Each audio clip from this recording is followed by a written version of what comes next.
10 small drones did what the world believed impossible. They flew nearly 400 miles into Russian airspace, slipping beneath radar, evading fighters, and striking a weapons facility that was never supposed to exist. What they revealed wasn't just a vulnerability, it was a revolution in modern warfare, one built on silence, physics, and sacrifice. This is the story of how invisible machines rewrote the rules of air defense. If you want more deep fact-based breakdowns of real-world military operations, subscribe to the channel and turn on notifications. Your support helps us bring you sharper, data-driven analyses every week. 10 small aircraft slipped into the dark like shadows with a purpose. They crossed almost 388 miles of hostile airspace, skimming so low their propellers might have brushed the power lines. The mission was simple in intent and fiendishly complex in detail. Reach a facility that, until that moment, had not been acknowledged and leave it unable to coordinate Russia's air defenses. From the ground to the cockpit, from the operator to the pilot, everyone believed this should not have been possible. At 14:49 local time, a Russian pilot felt the first unease in his chest before any instrument could confirm it. His Su-35 had one of the most sophisticated radars in the sky, systems tuned to watch hundreds of miles and find a fighter at great distance. What arrived were not fighters. They were minute, intermittent blips. Each drone presented a radar return far smaller than the radar was designed to keep in continuous track. 10 contacts winked in and out, a ghostly strobe that refused to resolve into single solid returns. There was an unusual rhythm to the contact reports.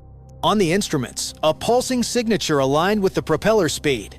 The propellers were spinning at high revolutions, creating a rhythmic heartbeat in the return signal that betrayed them in a new way. The pilot reacted as training demanded. He selected weapons, acquired a solution, and launched. A missile would close the gap in a matter of seconds, but seconds carry a weight all their own when life and metal ride on them. What followed was a trick of physics more than cleverness. When an aircraft flies at low altitude, radar pulses bounce off the ground and create mirror echoes. A missile seeker with only fractions of a second to choose may be presented with two equally plausible targets: the real aircraft and a ground-reflected ghost. On that instant, a missile computer chooses, and sometimes it chooses wrong. The first missile slammed into empty Earth. A crater appeared where nothing had been an hour before, but the swarm's gambit had more teeth. One drone climbed, its engine screaming, becoming a bright beacon in the sky. It drew fire and detonated, trading one life for 9, continuing. In the cockpit, the pilot watched a $1 million weapon carve a hole into the field. Then a fireball marking that twin decision, a loss and an opening. They pressed on. The 9 that survived the first gambit crossed long, empty plains, while the sky behind them bore the memory of a crater and a single bright fireball. 73 minutes later, they entered Branson's Oblast in tight order. Their formation was steady, about 1,640 feet between each airframe, flying at roughly 279 knots by feel, but, for clarity, about 180 miles per hour at 75 meters altitude. A flight profile deliberately shallow, deliberately anonymous. That corridor of flat fields was exactly where the defenders had stacked their electronic instruments. At first it was subtle, a steady fall in the number of visible satellites on the lead drone's receiver until locks collapsed entirely. In seconds, the crewless aircraft lost all GPS fixes. It was not a glide out of range, it was a blackout engineered to happen. 4 armored vehicles in a diamond had switched on a system identified as Borosogel 2. Each unit was radiating 100 watts of tightly tuned interference, overwhelming the faint whisper of true satellites that come from nearly 12,427 miles above. The ratio in power was brutal. Without GPS, the drones relied on inertial navigation. Mechanical gyros and accelerometers keep you honest for a time, but they are not perfect. At 3 hours, the accumulating error translated to a positional uncertainty measured in feet. The lead drone's processor watched mission probability fall toward a red line. Command logic chose sacrifice. At 15:41, it broke radio silence for exactly 2 seconds to request a navigation update and realign formation. That single broadcast lit up an enemy direction, finding Net 3 antenna stations listening in tight synchronization like a predator. Within Heartbeat's targeting solutions flowed to 3S-300 batteries. Battery commanders do not have luxury for debate. Authorization and position were enough. Within 8 seconds, the first salvo roared out. 6 missiles climbed. The seekers accelerated to extraordinary speeds. The interceptors were on the order of 2 kilometers per second, roughly 4,470 miles per hour. The lead drone executed the plan with clinical precision. Bank, climb, and become a luminous target while the rest slipped away under a new corrected fix. The missiles arrived into empty countryside. Proximity fuses waited for a return that no longer matched a living aircraft. The warheads detonated against dirt and crop, sending shrapnel across empty fields. Meanwhile, 8 drones that had received the brief update corrected their accumulated drift, restored formation discipline, and vanished low into the electronic darkness. The sacrifice had bought them position and momentum. The operators watching their console saw a bright signal moving north, obvious, tempting, and deliberate. They committed to the decoy. One small aircraft became a weapon of attention, and the swarm moved on.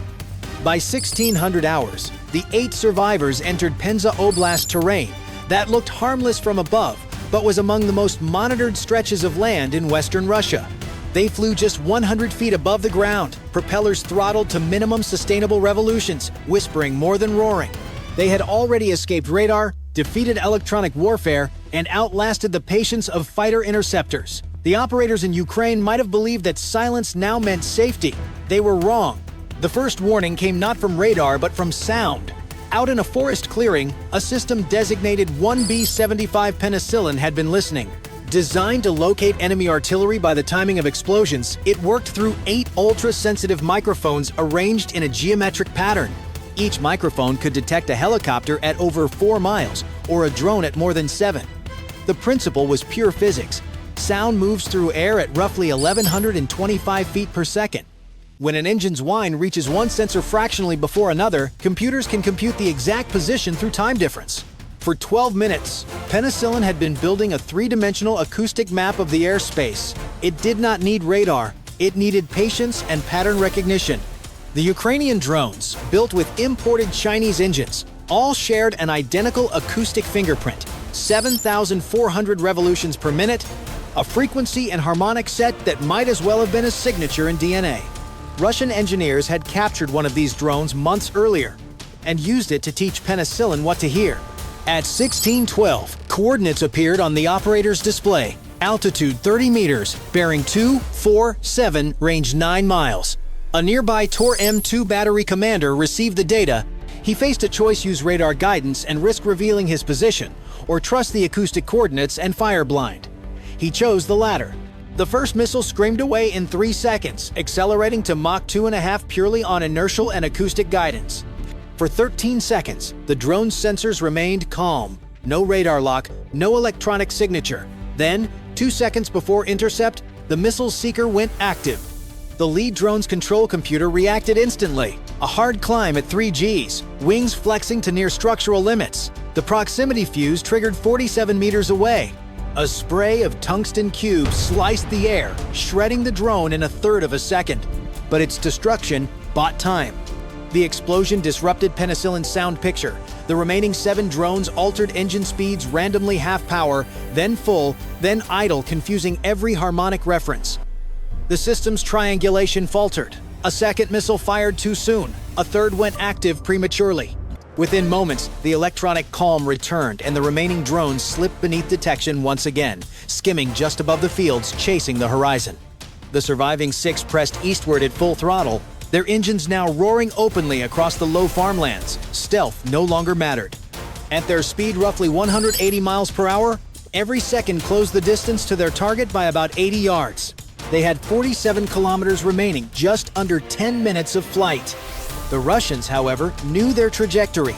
The penicillin operators were already transmitting every detail to defensive units near Penza. 6 inbound drones, bearing 247, altitude below 50 meters, speed 290 kilometers per hour, estimated arrival in 9 minutes. The defenders had enough time to prepare something unusual, a countermeasure designed not to destroy but to mislead. It was a Pol-21 GPS spoofing system, the last layer of protection for high-value installations. Unlike jamming, which simply denies access to satellite data, Pol 2-1 replaces it with deception broadcasting stronger, cleaner, but entirely false GPS coordinates.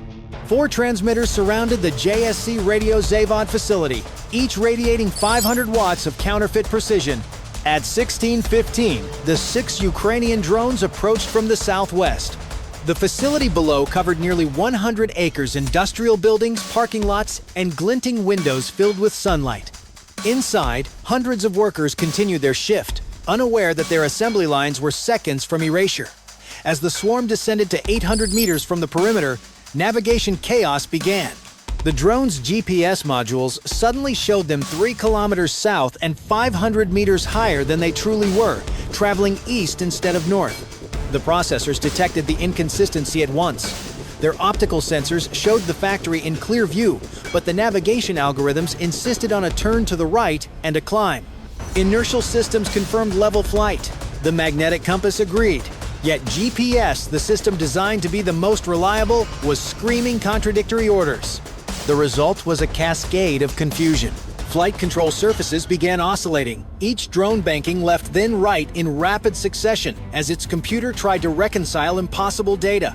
The spoofing signals shifted every few seconds, placing them alternately above rivers, airports, or terrain that did not exist. One moment they appeared over farmland, the next inside mountains, miles away. A lesser system would have disintegrated mid-air under such conflicting commands. But these aircraft were built for resilience. The lead drone's computer overrode automated corrections, choosing manual inertial thrust, fly straight, hold altitude, ignore GPS. It was an act of programmed faith more than logic. Through sheer chance, it emerged directly above Building 3 of the Radiozavod complex.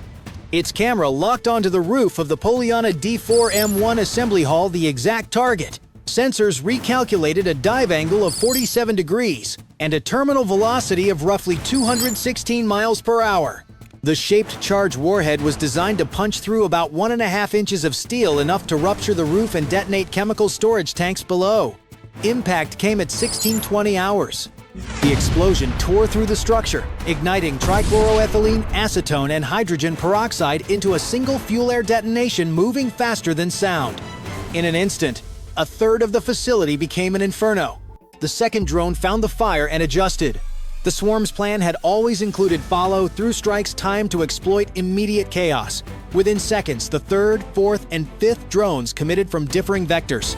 One smashed into a transformer yard, rupturing high-voltage lines and sending a pulse of electromagnetic disruption through the immediate grid. Computers and network test benches within a half-mile went dark.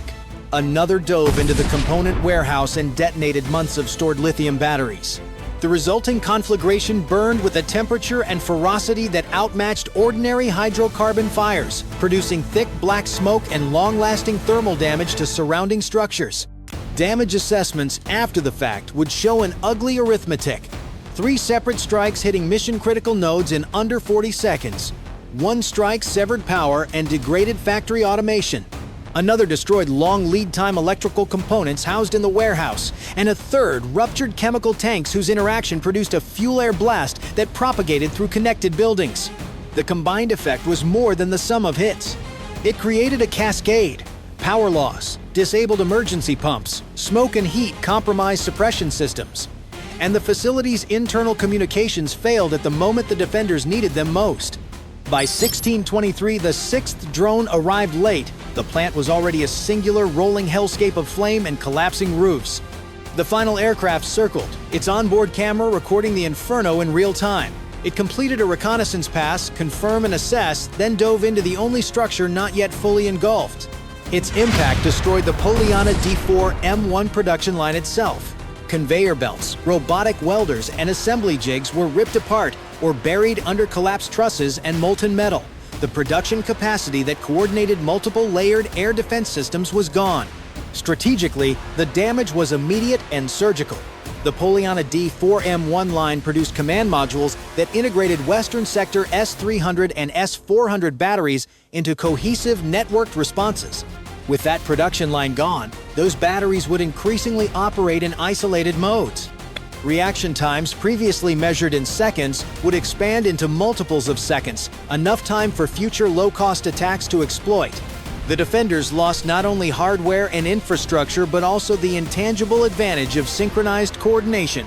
On the ground, workers shuffled from smoke into stunned silence. Commanders on both sides recalculated risk assumptions. For an hour after impact, the skies above the facility were empty but for billowing smoke, and a new strategic question: how many other unseen production nodes could be reached the same way?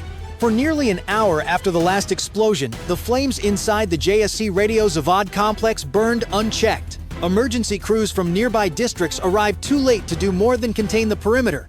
Inside the ruins, twisted steel beams glowed orange, and what remained of the Poliana D4M1 assembly floor had collapsed into molten pools of aluminum and composite fragments. Satellite imagery released later would confirm total destruction across nearly 10 acres. In Kyiv, the success of the mission was evaluated not in terms of destruction but data.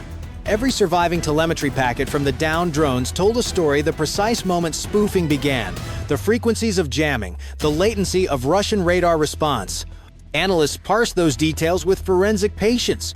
Each insight would inform the next operation, tightening the algorithms and refining how future drones would navigate through electromagnetic war zones. In Moscow, the reaction was swift but quiet.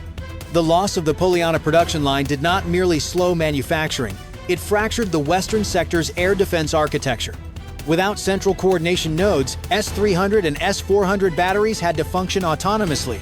Each unit could still intercept targets, but the absence of shared data meant overlapping coverage gaps, small windows that, in modern warfare, can translate to major vulnerabilities. From a neutral military perspective, the operation marked a turning point in the evolution of low-cost autonomous warfare. 10 drones machines that together cost less than a single advanced missile had navigated through multiple layers of one of the most formidable integrated defense networks on the planet. They demonstrated that precision, coordination, and adaptability could overcome brute technological superiority. It was also a reminder that the modern battlefield is no longer defined by front lines but by electromagnetic dominance. Radar, GPS, acoustics, and data links now shape victory as decisively as artillery once did. The drone's path across hundreds of miles illustrated both the potential and fragility of digital warfare, every byte of data, every frequency pulse, every sensor echo becoming a weapon in its own right. When the smoke cleared, 6 aircraft had reached their mark. 4 never returned. But in the calculus of modern strategy, the mission's results echoed far beyond the charred perimeter of Radiozavod. For Ukraine, it was proof that ingenuity could punch through the densest walls of technology. For Russia, it was a signal that defense must now evolve faster than offense. The destruction of the Poliana D4M1 facility was more than a tactical victory. It symbolized a new chapter in warfare, where intelligence, coding, and precision mean more than size or cost. It also reminds us that technology alone doesn't define power, understanding it does. If you found this analysis valuable, subscribe and enable notifications so you never miss the next breakdown in this ongoing evolution of modern conflict. Every story here is built on verified data and neutral analysis, so you can see the battlefield as it truly is.